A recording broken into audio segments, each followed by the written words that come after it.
नमस्कार। क्या कभी आपने सोचा है कि हमारा रोजमर्रा का जो जीवन है इसमें छल कपट पंच हर तरह के लोग मिलते हैं और उनसे उन्हीं तरह से बात करनी पड़ती है। क्योंकि आप अगर बिल्कुल उनके छल को अपने ऊपर हावी होने देंगे तो आपको एक दिन में समाप्त कर देंगे। और जब आप आध्यात्म की यात्रा करना चाहते हैं, मन से आप चैतन्य की ओर बढ़ना चाहते हैं, तो और ये जानते हैं कि झूठ छल कपट प्रपंच जो है अध्यात्म के मार्ग में बिल्कुल बाधक है, तो करा क्या जाए। तो यकीन जानिए ये चिंता आपकी नहीं है, ये चिंता रहीम दास जी को भी थी और इसीलिए उन्होंने एक बहुत सुंदर सा दोहा लिखा। दोहा कुछ इस तरह से है। सांचे से तो जग नहीं और झूठे मिले न राम।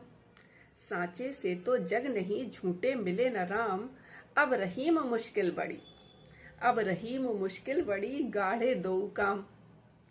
तो रहीम दास जी भी परेशान होकर के कहते हैं कि अगर सच बोलते रहो हमेशा तो जग नहीं मिलता। यानी जो सुख सुविधाएं और जो कुछ भी प्राप्ति करना चाहते हैं, रिश्ते चलाना चाहते हैं, वो बिल्कुल मिलता नहीं है।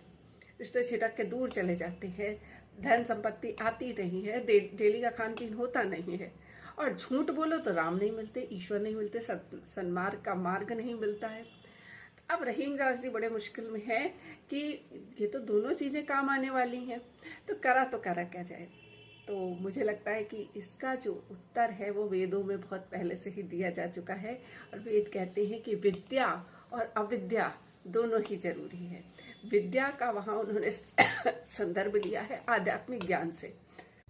तो विद्या का संदर्भ उन्होंने लिया है आध्यात्मिक ज्ञान से, यानी कि जो ज्ञान हमें सन्मार्ग की ओर ले जाता है, हमें मुक्ति की ओर ले जाता है। और अविद्या यानी कि लोक जीवन, जो हमारा रोज का डे टू डे लाइफ है, वहां हमें पैसे भी कमाने हैं। अगर हम पैसे नहीं कमाएंगे तो कहते हैं कि भूखे भजन ना कोई गोपाला। तो आप कैसे भजन कर सकते हैं, आपका ईश्वर में मन ही नहीं लगेगा। और कहते हैं कि अगर कोई भूखा है तो उसे चांद भी रोटी दिखाई देगा। कभी को भले ही चांद में अपनी प्रेमिका की कल्पना दिखाई देती हो, लेकिन भूखे को तो रोटी ही दिखाई देगी।